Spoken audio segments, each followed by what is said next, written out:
Welcome back. I'm here with Weekend Breakfast on Peak Sound Radio, where we talk to islanders and people who are coming out to the island about peaks and about their interests. Today we've got two members of the Oldhat String Band. We've got Steve and Roy and Whitney Roy. They're coming out with Amanda Kowalski and Issa Burke. They'll be here on Friday at the Long Winter's Night Concert Series at the new Brackett Church, put on by the Peak Silent House Concert Series. That's Friday, February 17th at 7 p.m. All right, thank you so much, Steve and Whitney, for taking some time this weekend to talk to us about your upcoming show. No, thanks for having us. I'd love to hear from you about the Oldhat String Band. What kind of music do you guys play? Well, we play kind of a mix, but it's kind of in the genre of, we play a lot of, old-time string band music. And then we also play a bit of bluegrass and some folk, kind of some old country. So it's kind of a mix of those things. And we write a lot of songs, too. So a fair amount of fiddle tunes and a fair amount of songs and lots of harmony singing. That's great. Yeah, we definitely mix things up. We have a fun time mixing it up between playing our originals and then definitely feeding into, the old traditional styles of stringed music. That's fantastic. And I'd love to hear from both of you. What got you into this older fashioned or old time music? What piqued your interest? Well, I can easily say I've always been drawn to it, but it's really when I first met Steve, I found myself when I moved up to Portland after college. I ended up kind of meeting some friends in town, and they said, "Oh, well, if you love, this type of music, you got to come to." I think it was Gritty's back then on Tuesday nights, and then it was the Empire on Congress Street in Portland every Monday night. So I ended up going to those gigs every week, and I met Steve and, a bunch of our musical friends that lived there, and just kind of found myself more and more immersed in it. And I didn't play music at the time, and I didn't actually really ever think I would be playing music in this capacity, but Steve and I ended up meeting, and he taught me 3 chords on the guitar when he knew that I really liked to sing, and kind of the rest is history from there. That's amazing. So you didn't play any guitar or any instruments before that? I didn't play guitar. I played clarinet when I was a kid, and I really didn't enjoy it. I basically played it because my 3 other siblings got to play all the other cool instruments in band, and I wanted to stick out and do something different that nobody else was doing. And then I did always love to sing as a kid, but never in front of people. But again, once Steve heard me kind of singing around the house, he was like, "Hey, I'm going to teach you some guitar and let's see what happens here." So. Wow. Before we get to Steve, I want to hear a little bit more about maybe that first time that you sang publicly. So it sounds like you might have enjoyed it, but maybe had some, mixed feelings or some shyness about performing in public. One thing to hear your significant other say that you sound really good. What was it like to go out and sing in public for that first time? It was incredible. We were really lucky. We have this great cafe down here called White Heron Coffee and Tea, which is in the Portsmouth, New Hampshire area. And Steve ended up booking the gig, and we had a bunch of our friends and family come out. So it was a super supportive crowd, and everyone kind of knew where I was coming from. Obviously, there were some people coming in and out of the cafe that didn't know that it was my first gig, but it was invigorating, and it felt really incredible to have, my significant other, who's definitely a professional in the scene, just be into even doing something like this with me. And so I felt, and I still do, feel very lucky that we can do this together and make it work. That's wonderful. And Steve, I'd love to hear from you. What's your background in old time music? Well, let's see. Now, I've been playing upright bass since I was a little kid in the orchestra and the jazz band, and I played through high school and then in college, and mostly playing jazz as much as possible on the upright bass. But I was always interested in more acoustic music. I always liked Django Reinhardt and Stefan Grappelli, and then I loved the Grateful Dead. I kind of got into bluegrass from that angle. But then once I remember after I graduated from college and I was playing a lot of jazz on the upright bass, I met some friends that played bluegrass in the area. And as soon as I met It's like, oh, you play bass? Here, come play with us. Come play with us. So I went to a couple picking parties and started playing with a bunch of different bluegrass bands in the area. Like I started playing bass with High Range, who I still actually play with now. I play mandolin with them now, but I started playing bass with them about 20 years ago. And then I met a bunch of different bands and started playing bass in a bunch of bands around the area, playing bluegrass. And then and through getting into bluegrass, I kind of got into the old time world as well. And so that really started to interest me. And so yeah, usually the stuff I play is kind of a mix between bluegrass and then old time. And, I've gotten into fiddle in the past, I don't know, it's been a while I've been playing fiddle now, but when I got into playing fiddle, those are the kinds of tunes I really like to play on the fiddle. It was like old time tunes. So I want to hear a little bit more about these, I think you call them acoustic circles. I've heard from a lot of folks that we've talked to who've come out for the Long Winter's Night concert series that's sort of like a big moment for them when they start to play with other people who perhaps have been playing for a long time and had been taught by others from decades ago as well. Can you tell me a little bit about your experience of that and what that was like? Oh yeah, well it was really cool when I was playing jazz a lot, and with my jazz friends, I mean, we would get together and rehearse or go over some tunes, but it really felt like we were rehearsing, and then we'd go play a gig, and then when we'd go to a party, no one would be playing any music. Everyone would just be hanging out and drinking like it was a party, But then when I finally got into playing bluegrass, it was just, that was, instead of having music be some sort of formal thing, oh, we're going to get together to rehearse and play, and there's all this setup time and all that where you're setting up drums and amps and this and that. Whenever I get together with my bluegrass buddies, we just show up and it's like, well, what are we going to do when we're hanging out? Let's just play some tunes. It was a much more casual kind of thing. And then I went to a picking party, and that completely blew my mind, where just basically everybody at this party had an instrument in their hand. And so everyone was playing, and the whole party was just a big music party. And I said, oh, this is how to party. It's not just hanging out and drinking and getting wild. It's like, let's play some tunes. And so it was a lot more fun. The social aspect of it was a lot more fun, where it's like, okay, the music was a lot more woven into the social fabric of the get together, whatever it is. It was more of a part of it. And so then, but then the community the larger community of like the bluegrass world or the old time world or even the Celtic world that I don't really play much Irish tunes, but it's a similar world where there'll be gigs and festivals and things like that, where you'll have a lot of these festivals that happen in the summertime.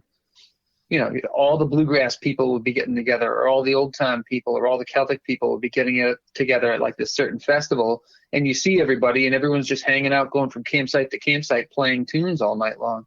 And so that whole social experience of having music really be a part of the culture, the social culture of it, that really excited me, and it made the whole music experience a lot deeper.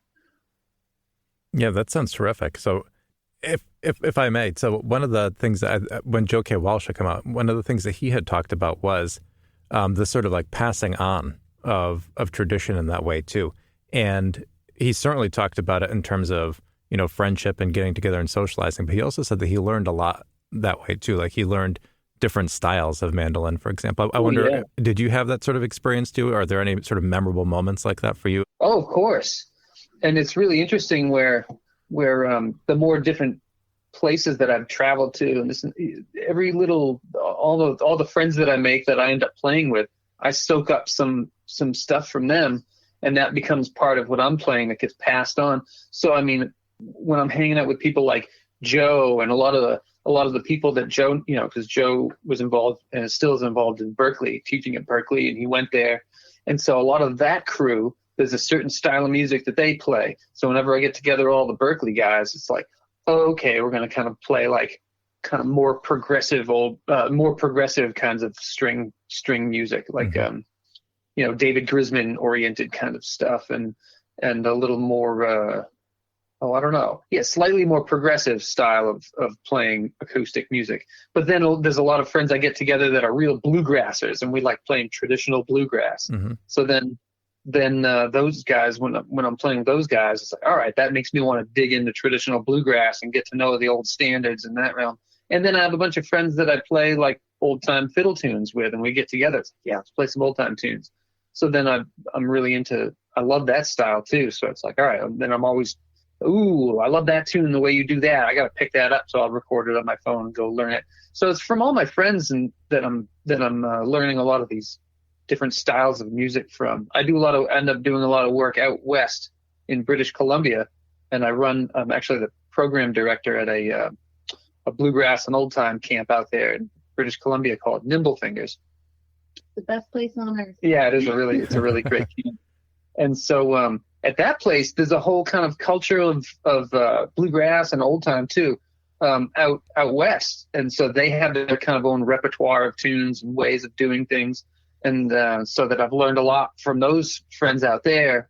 And so there's all these different little nooks, and wherever you go, there's everyone has things in common, but there's also a lot of regional areas where you're kind of certain tunes are popular and certain ways of playing are popular, so that you can kind of pick up on those and fit in with those groups and all that. So it's really, the social aspect is really great. And the way that music gets transmitted too is most of what I've learned, I mean, I've studied a lot from this and that online and this, but the biggest influence that I've had have been my friends that I play with. And then I like the way Joe plays that on mandolin, or I like the way this guy plays that on this instrument. And so I'm trying to copy that, steal a few of their notes, So before we get to your repertoire for the Peaks Island show coming up this week, I want to hear a little bit more about that camp. So I'm assuming, and correct me if I'm wrong, I'm assuming it's for younger people who are wanting to immerse themselves in bluegrass and to continue to learn their instruments and their craft. No, it's actually mostly it's all ages, but it ends up being more adult. Okay, wow. Yeah, it ends up being that. It's a lot of these camps. I mean, there are plenty of camps that are more for kids, mm-hmm. but there's a lot of these like bluegrass camps and string camps and things along those lines are they're not really kids oriented. They're kind of like people will go to these camps to because they know that the person that they've been trying to study is going to be teaching there. So then they'll go to these camps and be able to actually study with the people they're taking lessons from. So it's a bit more serious musical affair a lot of the times. Plus, you get a lot of retired people that actually have time to do these things. So they're retired. They love going to bluegrass festivals all the time, or love old time music, and they want to study with some people that are world-class musicians that are touring musicians that get booked in to teach at these camps. Mm-hmm. So that's usually the scene, and there's a fair number of these that happen. There's one that happens in Ossipee, the Ossipee String Camp, which is tied to the Ossipee Valley Music Festival. Mm-hmm. Yeah, and that's in Hiram, Maine, out near Cornish. And so that at that festival, before that weekend festival, there's a string camp that leads up to that. And so they'll have Joe K. Walsh helps put it on with Lauren Ryu, actually, as I think the two of them are kind of the main instigators of that. And so when they teach there, they get a bunch of different great players in from all over the U.S. and other places too. And so, people will come and spend a week, camp out there, and it's all ages of people, and they study music all week. And so it's a lot of fun at those camps. Wow, that's fascinating. And then actually that feeds into this, broader conversation that we're having about how sort of people-oriented old-time music is, right? And bluegrass and that sort of thing, and how it kind of does pass from person to person rather than I'm going to pick up this textbook and go through it. Oh, yeah. Yep. So when you're coming out to Peaks on Friday, what can folks expect to hear? Are there any particular, genres or subgenres that the four of you are really digging right now that you're going to be performing, or what can people expect? Yeah, I mean, I think people should expect, some fiddle tunes, old-time style music, maybe a couple bluegrass numbers, some traditional bluegrass, definitely some originals of ours. We released our first album this past August, so we'll also be coming out to the island with some of our album on vinyl, if anyone's interested. We'll find a way to get that on the ferry. And then, I really have a soft spot in my heart for old country. So, we definitely love like Lefty Frizzell and Hank Williams and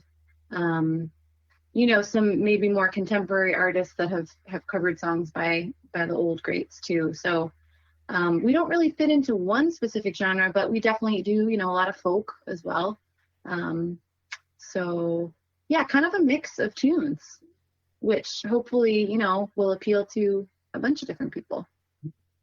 Yeah, we do have a lot of, we definitely focus a lot of our playing on our base it around our singing as well. So we do a lot of harmony tunes. Yeah. A lot of duets where we're singing all the way through together in harmony. So it's really fun to kind of build a band around that.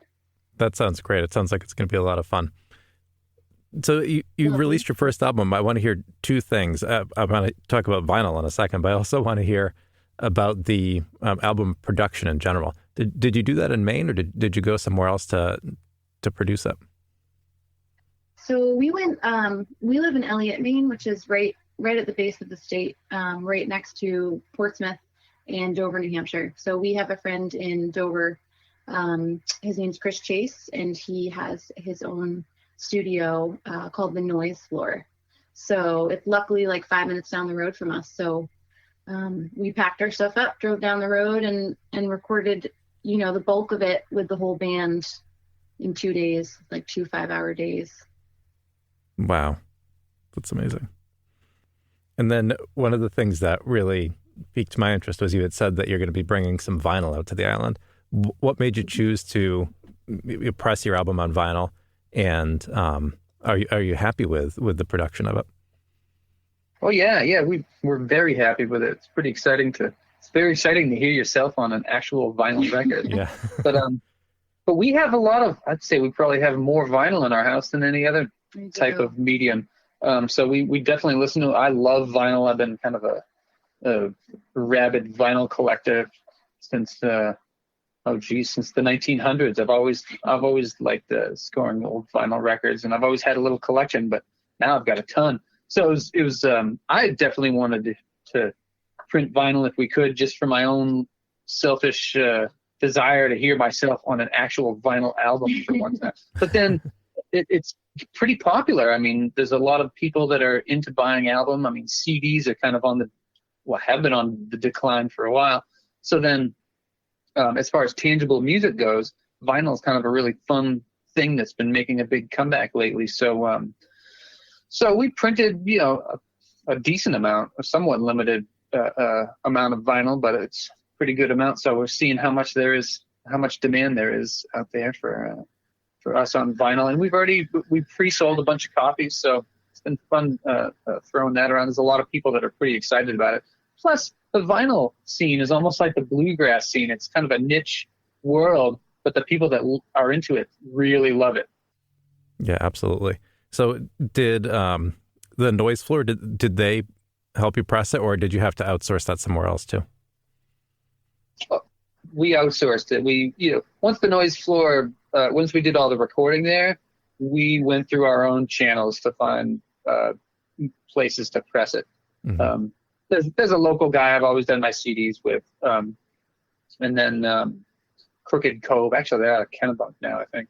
But anyways, I've done a few different CDs with different bands through them. And but then for the vinyl, I went through Gotta Groove Records, which is out in Ohio, I think. But I heard about them from Joe K. Walsh, who's done a couple of runs of different albums of his through them. Mm-hmm. And they were great, and we're super happy with the vinyl. It's really fun. That's great. Yeah, I'm sure folks out here will love that too. I also have a good vinyl collection that we play here on the radio station. Cool. I love it. Yeah. So I want to hear a little bit more about the vinyl collection. When you're not performing music and when you're not attending live music, what's the sort of thing that you listen to? What do you got in your collection? Ooh, our vinyl collection. Well, I've got a big stash of jazz records. I love all types of old jazz, and I have for a long time. So I've got a big jazz collection. Love all the classic jazz stuff. We together as a couple. It's funny because I have all the things that I like, and Whitney's got the stuff she likes. But as a couple living in a house listening to vinyl, there's certain albums that become hits in your house. Mm-hmm. So I think Cannonball Adderley is a big hit. Oh yeah, for sure. Yeah, and then also Norman Blake. we both can agree on Norman Blake. We love Norman Blake, and I don't know, there's a bunch of other albums that have become hits. I mean, we've got a great selection of like the Beatles. I happen to be, I grew up on the Beatles and Paul McCartney a lot. So we've got a bunch of Wings albums. And then, yeah, a lot of vinyls that our friends have actually put out in the last few years. We have some friends out in British Columbia by the name of Ferris and Jason Romero, and they're probably our favorite duo in the world. They're super talented. They write incredible songs. Every album of theirs is just like a work of art. So we've got a bunch of albums of theirs on vinyl. Vivian Leva and Riley Calcagno. We've got a couple albums of theirs. Yeah, and again, some more old country stuff. Willie Nelson, and we don't stick to one genre in this house for sure. I was trying to explain to somebody, when they asked me once we got our album out, how we felt about it, and it is an amazing feeling, but sometimes I feel like when you put music out, they think that that's kind of the only music that you're drawn to. I think I can say, and Steve can definitely say, that we definitely appreciate all different genres of music. And sometimes the songs that you write don't end up sounding the way you ever think they would. But that's what I think is so cool, is that, you're always changing as a person, and music is always changing. And just as you're going to grow, individually, you're going to grow musically as well. So we really don't stick to one genre in this house, I think. That's terrific. Yeah, it sounds like you have a fascinating eclectic collection. I like that. And it must feel really neat to be able to put your, vinyl record right next to perhaps your Beatles, for example. That must be a really cool feeling. Oh yeah. It is. Yeah, for sure. For sure. We'll probably have time for like maybe one or two more questions. I think I want to talk a little bit about your songwriting too, your original music. In terms of your band, out of the four of you, do you all take turns writing? Do some of you write more than others? How does that division go? Well, for our band, it's pretty much all Whitney and I writing songs. And so for our band, we're the songwriters of the band, and the band's mostly built around us. But then, I mean, not to say, Amanda doesn't really write me songs, our bass player, although we should try and see if we can get her to write a tune. That would be fun. But our fiddle player, Carolyn, is a great songwriter. And so we've gotten her on board that, she'll sing a few songs when we're playing, but it'd be great to encourage her to sing some more of her tunes. And then Issa, who will be playing with us on, this next weekend on Peaks, she's an amazing songwriter, and her band on her own and with her band, the Lula Wilds, they've got a bunch of, they've had a ton of songs that they've written, and she's a great songwriter. So, and Issa's also been touring lately with Aoife O'Donovan, who's also another incredible songwriter. But yeah, as far as the band goes and our album, so far it's been just Steve and myself writing the songs. That's great. For folks who are going to go, and also just out of pure interest, what are the themes of the songs that you write? So, like for the lyrics, what sorts of themes do you write about? I'm interested because you're a married couple writing songs together. I wonder what that does to the music. Well, it's kind of interesting. So our songwriting together kind of was spurred by something called the RPM Challenge. For folks who aren't familiar with it, it's a worldwide challenge now, but it started on the Seacoast. I don't know how long ago, maybe 15 years ago. Okay. And the challenge is to write and record an album only in the month of February. The rules have changed. People have bent them a little bit also, and then also through the pandemic. These last couple of years, it's changed, the parameters of how it works. But so Steve and I kind of really took that upon us, especially during the pandemic when we had all this time to kind of sit down and just write some thoughts down. So, I mean, we've kind of got they're not all about love. But a lot of them are. Yeah, I think a lot of people think that couples that write together might only write specifically about love. But yeah, we have one that's written, kind of about the idea of two young kids hanging out together during the pandemic, falling in love. We have a song called Little Pony, which is actually the opening track on our album. And that song idea is based off of actually a quote that my mom used to say to me all the time growing up. Trot along, little pony, never mind what's rough and stony. And that song is kind of like a keep going song that I think really resonates with people, especially with everything that's been going on in the world lately. We've got some fiddle tunes. Our neighbor next door has a miniature horse and miniature donkey. And so Steve wrote a really fun fiddle tune called Big Gray, kind of dedicated to the donkey next door. Whenever we step outside, he can see and hear us, and he'll give us a big gray to say hello. We've got some kind of like country style stuff. There's one called Let's Get Out, and that's kind of just about getting out of your own head and just going out and having fun. That's great. That's also very timely. Yeah, getting out on the road. There's one called On the Road where it's just, especially when we were all locked down and we weren't really traveling anywhere. I think we were kind of daydreaming about getting out of the house and traveling again. It's funny. A lot of our songs have to do with kind of, I don't know, whatever couples go through. And so a lot of our songs will be like, oh, okay, there's this sort of situation happening, and we'll kind of write about that as from the couple's perspective. So just different relationship aspects. But the fun thing about writing was that I think we've kind of fallen into is sort of we try not to spell it all out there. So we don't spoon feed you the story or anything like that. It's kind of like try to paint with some images that give you a sense of what's going on, but leaves things vague enough that you can kind of fill in the blanks and create your own story from it. Mm-hmm. We definitely reach out to us and say, oh, I love this song. Is this about, this and that? And we'll say, well, to you, it sounds like it is, but to us, it could mean something completely different. And I think that's kind of the true magic in the songwriting, is that the song can mean whatever it wants to for everybody. It's a story for every individual person. I like that. And it sounds fascinating not at all what I expected, to think about the way that you approach it, or the way that you just talked about as like, this is what we're going through. This is sort of a slice of our lives, and let's put it into a song that, might be universal and have people relate to it. I think that's really cool. Yeah. Anything that you'd like to add that I didn't ask about? Well, yeah, Steve also happens to be, he's taken up fiddle building during the pandemic. So you might have your fiddle up there. Well, it started before the pandemic, but yeah. But yeah, I might play twin fiddles with Issa on a tune or two. But I build violins, and I've been working with John Cooper. Jonathan Cooper's a great violin maker, and he's in Portland. And so I've been studying with him for the past 5 or 6 years. And so I've been building my own violins and studying that and doing some work for him. And so it's really fun to go to a gig and play my own violins that I've built. Yeah, that's fascinating. Do you feel like you approach them either more delicately or less delicately because you've made them?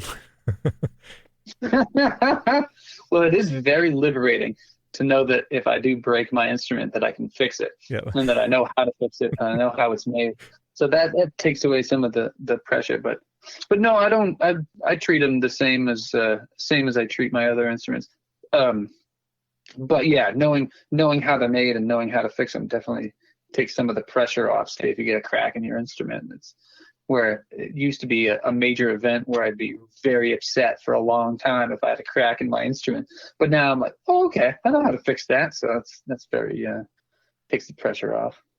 Perhaps at the show, we'll tell the story of a gig we played together years ago where our friend was playing pedal steel, and Steve happened to put his fiddle down on a stand to go pick up his mandolin, and our friend's pedal steel fell on his fiddle and smashed it while we were on stage. Oh, no. So that was a moment in time. Oh, I know. So that's something people coming to the show don't need to expect. Is it's not common in the bluegrass genre to see people smashing their guitars or their fiddles up when they finish a really great show.